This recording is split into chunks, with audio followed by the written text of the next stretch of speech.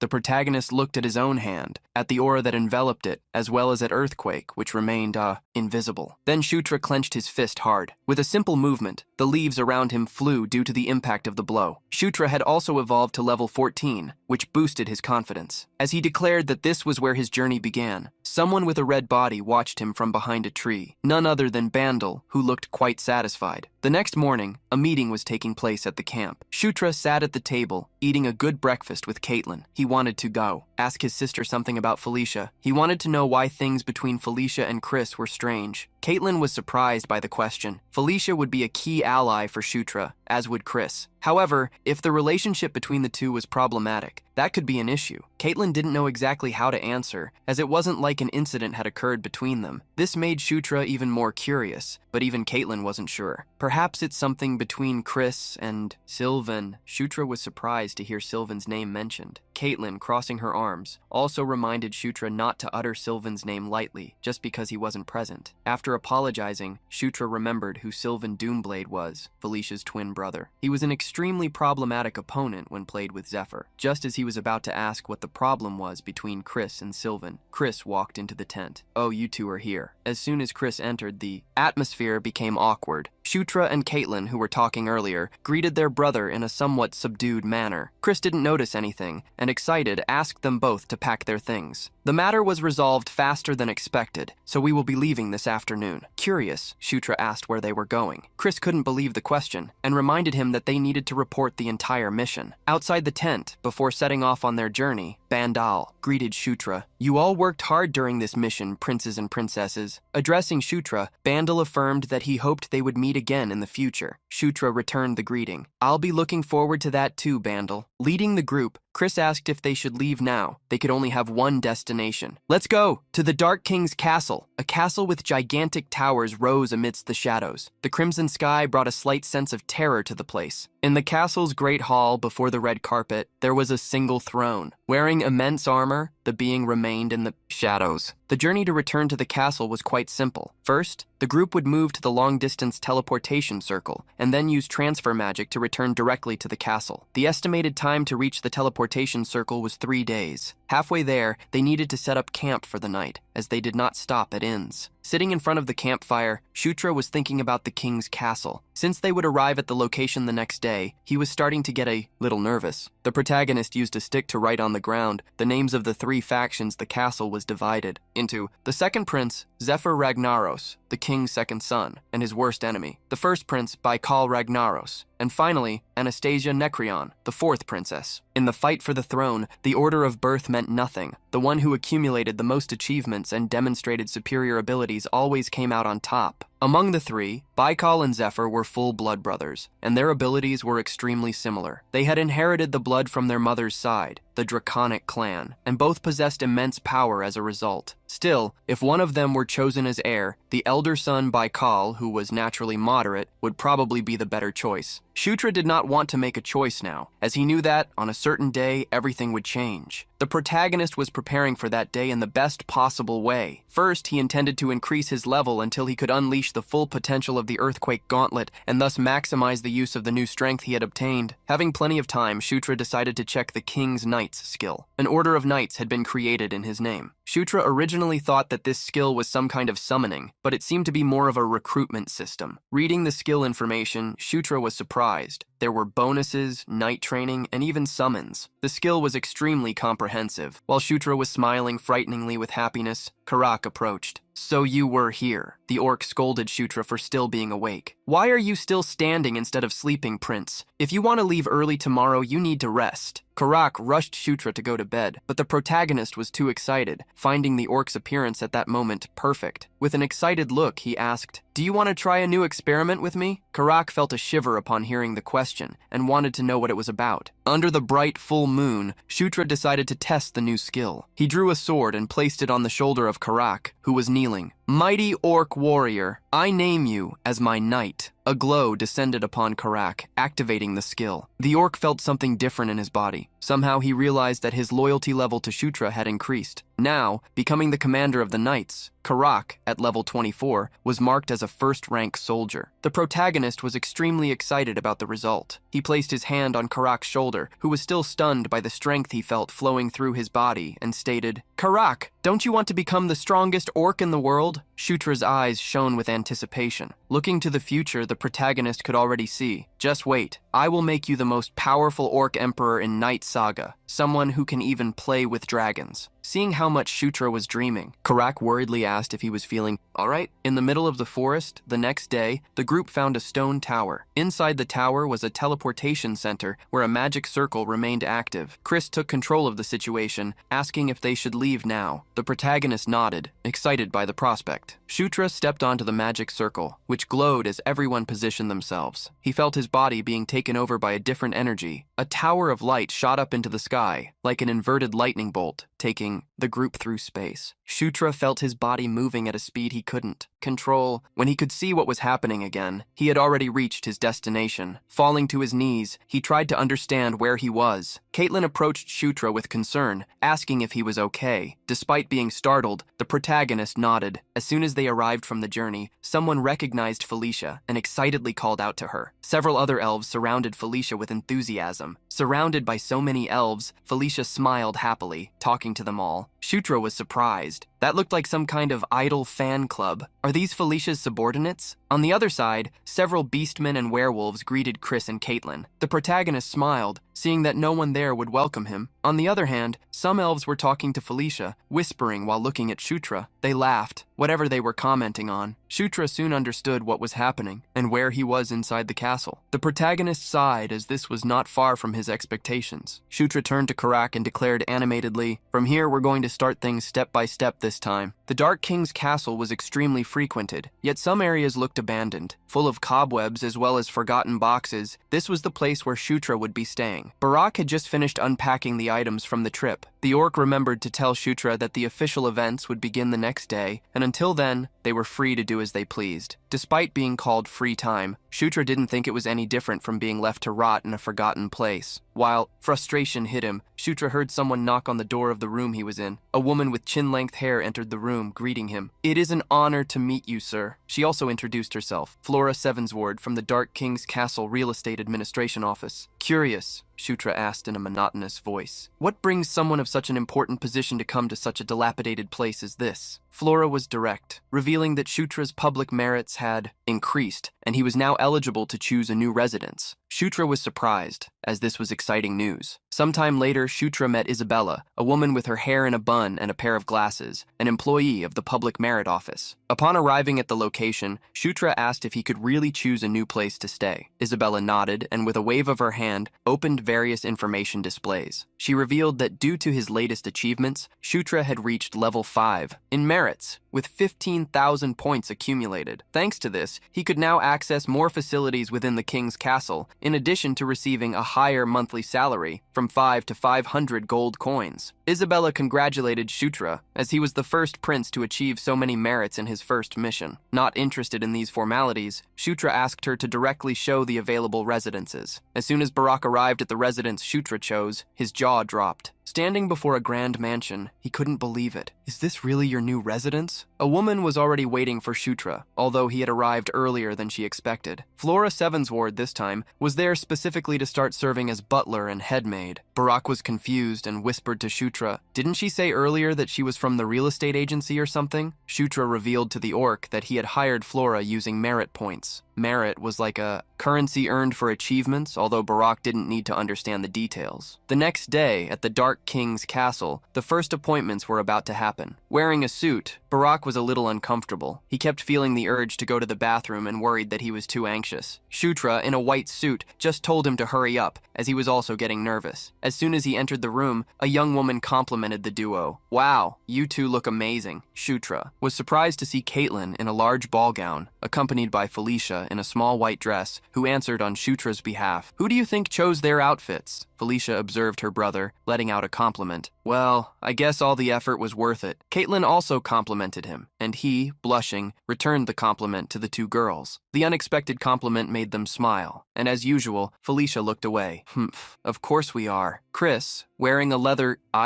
jacket, joined them, commenting curiously, "This is your first ceremony, isn't it, Shutra?" He clenched his fist firmly in support of the prince. "Today you are the star. Show the whole castle who you are." Excited about this, the protagonist nodded. Soon the doors of the hall were opened to the princes. There were some who might think Shutra's achievements were simply luck, but soon everyone would see him with their own eyes. Shutra was going to show them again the prince they once repudiated. With a crowd on both sides of the hall, the four princes approached the stairs leading to the throne and knelt before the king. Chris, the seventh prince, was the first to present himself. They were standing before the great governor of the Dark Realm, King Mitra. A butler next to the king spoke on his behalf, asking them to begin the report of the prince's and princess's achievements. The protagonist felt the pressure of personally meeting King Mitra, the father of all the king's children. He had forgotten that this was a being that should never be underestimated inside the castle. In front of Shutra, Mitra was like a giant. His oppressive aura made the young man look like an ant. The pressure Shutra felt was something he never imagined could exist. A gaze was focused on him, and standing before Mitra made his body tremble, to the point of seeming about to break. It was at that moment that, deep within Shutra, a woman murmured with an outstretched hand, "Conquer, for you are also a king." Shutra felt a blessing in his chest. In front of Mitra, the woman's voice resonated inside him. "Overcome even this gaze, this suffocating pressure, and subjugate it to your will." The energy strengthened Shutra's whole body, who gritted his teeth and, with an inner glow, raised his head, confronting Mitra's gaze. In Shutra's eyes, the power to conquer arose. Throughout the entire meeting, Mitra kept his eyes fixed on Shutra with an equally golden gaze. He spoke for the first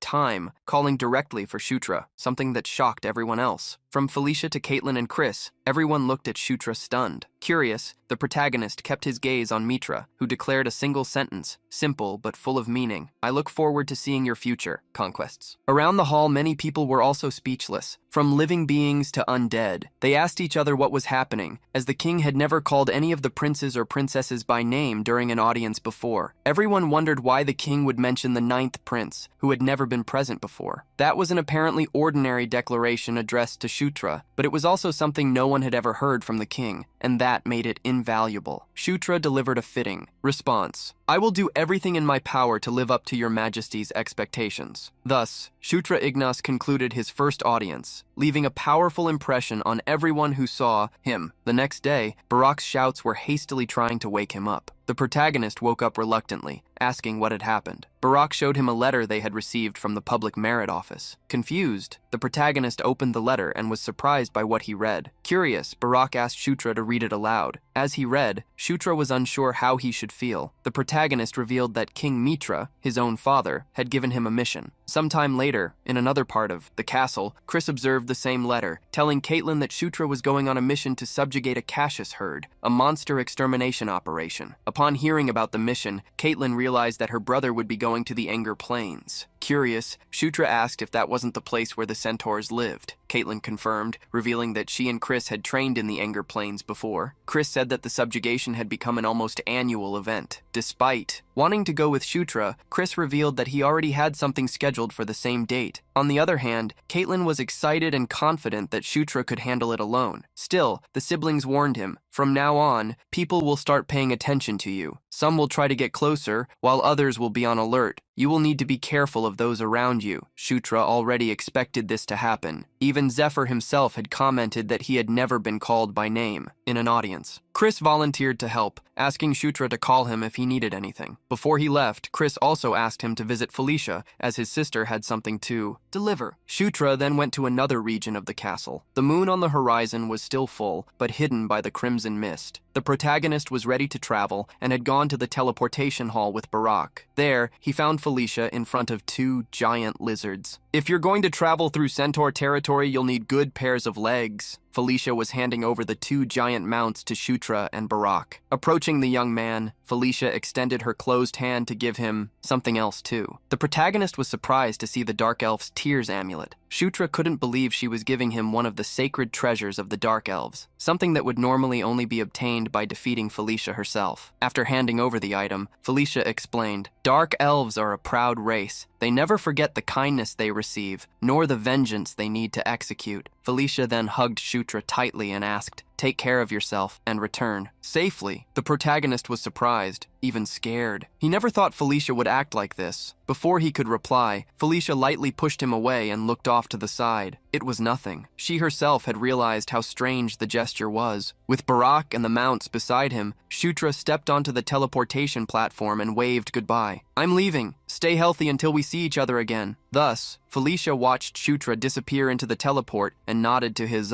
request. On the Enger Plains, a bolt of light struck a tower, ending the teleportation. Shutra, Barak, and the two lizards had just arrived. Still confused, Barak asked, "Did we arrive?" Shutra, who was also experiencing this for only the second time, agreed. Someone who was already on the plains greeted Shutra upon seeing him arrive. With goat feet and ears, fur-covered legs, and small horns, the short-haired woman with a long tail introduced herself. "I am Karma, the ranger designated to guide you." The protagonist greeted her, introducing himself, although she already knew who he was. Shutra observed Karma's body, the human upper half and the beast lower half. She was a satyr. With everything ready, Karma began to guide them. Running nimbly, driven by her fast legs, she led them through the desert. As Shutra and Barak followed her, she explained, "It will take 2 days until we reach the centaur settlement. I plan to travel with as few breaks as possible. Is that all right?" The protagonist, agreed, and then Karma, curious, approached him. "Are there no other soldiers?" Revealing that the mission had been assigned suddenly, Shutra explained that, for now, only the two of them were traveling. Since they knew they would receive reinforcements later, Karma showed no concern and revealed that the battle would basically be a group fight. Thinking about the situation, Shutra understood that weapons would be the problem. As it would probably be a mounted battle, he concluded that it would be best to get a spear. Suddenly, the trio stopped advancing upon hearing a noise coming from the rear. When Shutra asked what the sound was, Karma asked him to wait while she checked. She quickly darted off, running through the desert. Upon reaching a higher point, where she had a better view, Karma was surprised by what she saw. Several wolves, a horde of Cassius, were chasing a centaur. The beasts had bright eyes and menacing teeth. Little by little, they were approaching the centaur, who was fleeing alone, one of the eye. Wolves managed to catch up and jumped to bite him. The young centaur screamed in fear. In the last instant, Shutra appeared mounted on the lizard and made the creature headbutt the wolf far away. The animal collided with a rock, destroying it and scattering debris in all directions. The lizard turned around, and Shutra positioned it in front of the centaur to protect him. Shutra and his mount faced the Cassius wolves, accepting the welcome that arrived earlier. On Shutra's fist, a gauntlet with a dragon's face shone, revealing itself. Shutra was consumed by an ardent desire to fight. Protecting the centaur, Shutra provoked, "Come at me, mutts!" Shocked, the centaur asked Shutra who he was, if he was the prince. A larger wolf took a step forward and snarled furiously. It was fearless and charged at Shutra. The protagonist realized that this was the chief of the wolf pack. While Shutra prepared to face the large wolf, Karma and Barak tried to get closer to free him from danger. Showing that he was fine, Shutra made them watch his performance. The protagonist climbed onto the eye, saddle, and standing up, was aided by the lizard to jump toward the wolf. The dragon's gauntlet shone gold with the preparation of the blow, the beast lord's fist art, which Shutra had practiced for a long time. Gauntlet and wolf prepared for the confrontation. The wolf opened its large mouth, showing sharp teeth. With the strength gathered in the gauntlet, Shutra gritted his teeth, preparing his strongest attack. The explosion fist skill was unleashed, breaking the air in front of Shutra with flames created by the friction with the air and the wolf's body. Barak and the satyr were shocked. With a single blow, Shutra destroyed the wolf leader all at once. The beast's body fell before the protagonist. All the other wolves, seeing their leader defeated, were scared. Grunting, they fled far away. Looking at the gauntlet, Shutra wondered if it had just amplified the aura he used. The blow was much more destructive than he imagined it would be. The attack was extremely satisfying, as Shutra could see that he was at least on Caitlyn's level. Clapping her hands, Karma praised Shutra, who incredibly managed to defeat a Cassius in one attack. The centaur, saved by Shutra, thanked him immensely. The centaur, named Quick Wind, revealed himself to be an escort sent to guide Shutra. From then on, he would take them to the centaur settlement on the Enger. plains. As they continued their journey, they did not notice, however, that the wolf Shutra had defeated glowed with an energy that left its body. Upon arriving at the centaur settlement, they found countless circular tents of incredible different sizes. From the top of a hill, they had an incredible view of the place. There were 4 centaur tribes on the plains: strong wind, heavy rain, and stormy night, located in a triangular region, and in the middle, furious flame. Among them, the furious flame tribe was the most powerful. Its chief also served as the high chief, uniting the other tribes. Shutra was soon greeted by someone, Wild Eyes, the high chief of the centaurs. Any Night Saga player who played the Dark Realm chapter would recognize this name, as he was in an inevitable encounter. Wild Eyes, however, was not an ally, but an enemy. Barak approached Shutra, whispering, "As his name says, he has a sinister look." Shutra reminded Barak that he was the 9th prince. The look of slight contempt from Wild Eyes was not ignored. Shutra faced him. "I would like to hear your assessment of the current situation." Shutra followed Wild Eyes to a tent, where the centaur showed him a map. Wild Eyes stated that the situation was not good. The Cassius horde, which should be in the north, had arrived much earlier this year. He revealed that scouts were now observing the area, although some judged that part of the horde had simply gotten lost. Wild Eyes concluded his speech by revealing that, in 3 days, the warriors of the 4 tribes would finish gathering, and thus, united, they could crush any beast in their path. Shutra observed the character who, in the game, was impossible to ally with, and imagined that this time it would be different. After agreeing with what Wild Eyes revealed, Shutra asked if there was anything else. The centaur ended up asking out of curiosity, "Ninth Prince, is it true that you crushed a Cassius with a single punch?" The protagonist smiled upon hearing the question, revealing that the information was correct. He held out his fist, confident, "If you want, I can show you how I did it later." Shutra intended to make Wild Eyes an ally, just as he did with Caitlin and Chris. The centaur chief merely nodded slightly, stating that he was looking forward to seeing. Night soon fell, and as some centaurs trotted through the settlement, they noticed the presence of Shutra, the 9th prince. The rumor about Shutra crushing a Cassius had already spread, and everyone wanted to take a look at the young man. Barak, accompanying Shutra, ended up commenting, "Just like the incident with General Bandal, you've become quite popular." The protagonist was very confident in boasting, "Of course, it's all thanks to my natural charm." Regretting his comment, Barak instructed Shutra to go and rest. The protagonist occupied a tent with an open roof. As he slept to the point of drooling, a light appeared, so intense that it woke him up. Shutra was shocked to realize that the intense light was coming from the earthquake gauntlet. Getting up, he wondered when the gauntlet was equipped on his arm. The voice of a woman surrounded by light entered the protagonist's ears, calling him 9th Prince, Shutra Ignas. The protagonist ended up looking at the woman, enveloped in spiritual energy, with plant tattoos on her legs, who floated towards him, asking for help. Still speechless, Shutra asked the woman who she was. She ended up introducing herself while her green hair still fluttered. "I am the fragment of the observer ankle, the green wind."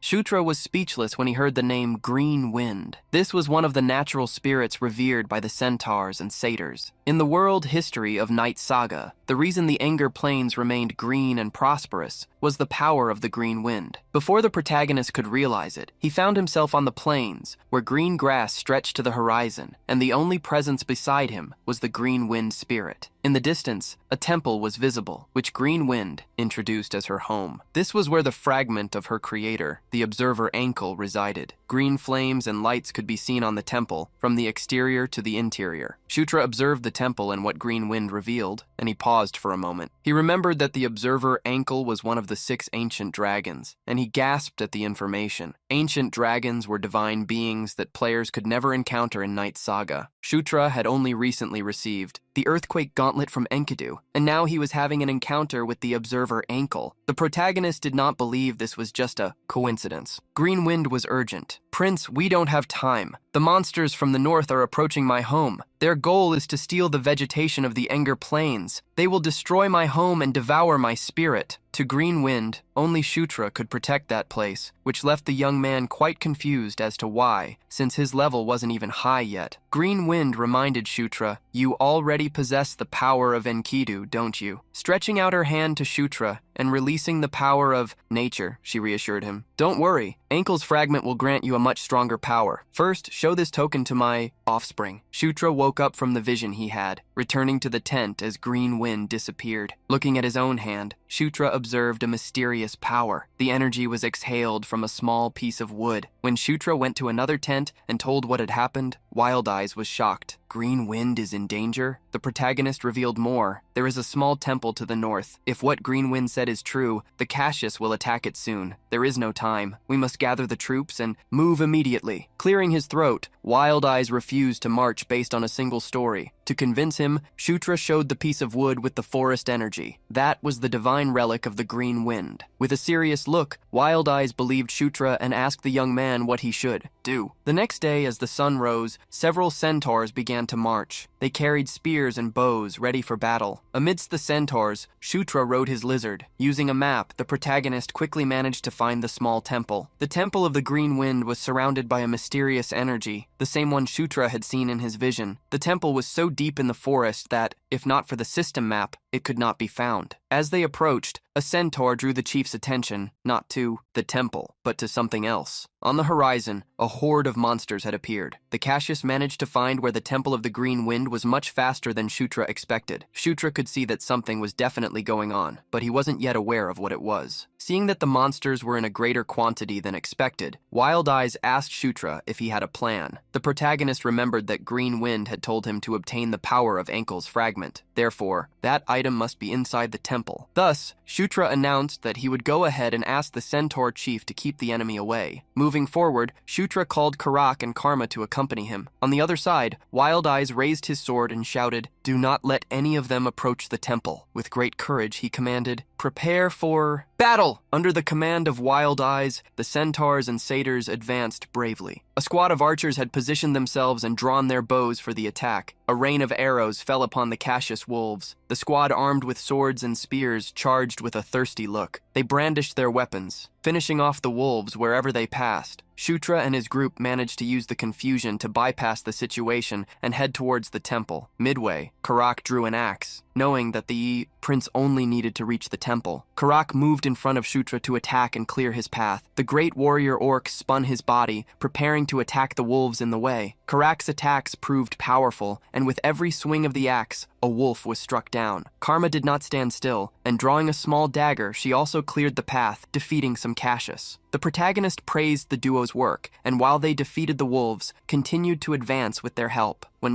Shutra was approaching the temple, however, he saw a large club coming toward him. The protagonist managed to dodge by jumping with the lizard. A large ogre had appeared, and due to the attack, Shutra lost his balance, falling with his mount. The ogre roared furiously and ran towards the protagonist with heavy steps. The protagonist blamed himself for letting his guard down. However, before he was hit, Karak stepped into his path, blocking the ogre's second attack. Karak, even with some wounds from the combat, protected Shutra and asked if he was all right. With a calm look, Karak asked, "Get up, your highness. This is no time to rest." Yet, the ogre roared furiously, not allowing Karak to be distracted. The ogre brandished its club once more, forcing Karak to protect himself with a cleaver. Karak gritted his teeth to withstand all the continuous attacks. Shutra ended up scoffing at Karak. "What's this? You were acting so proudly. Don't tell me you can't handle it anymore." The protagonist drew a dagger and plunged it into the ground, causing energy to rush toward Karak with the activation of the king's banner skill. With Karak strengthened, Shutra shouted, "From now on, let's focus on attacking." Karak obeyed Shutra and brandished the cleaver to attack the ogre, hitting it with great power. The ogre couldn't understand what happened. It only felt terrible pain. However, thanks to its size, the monster resisted the attack. Karak continued the attack, using the power of the buff provided by Shutra, and hit the ogre once more. This time, the blow was deep and caused the orc's enemy to drown in its own suffering. Karak raised the cleaver for a final, devastating attack. When the blow came down, he showed all his strength, sinking the monster into the ground and destroying everything around it. A large curtain of dust spread throughout the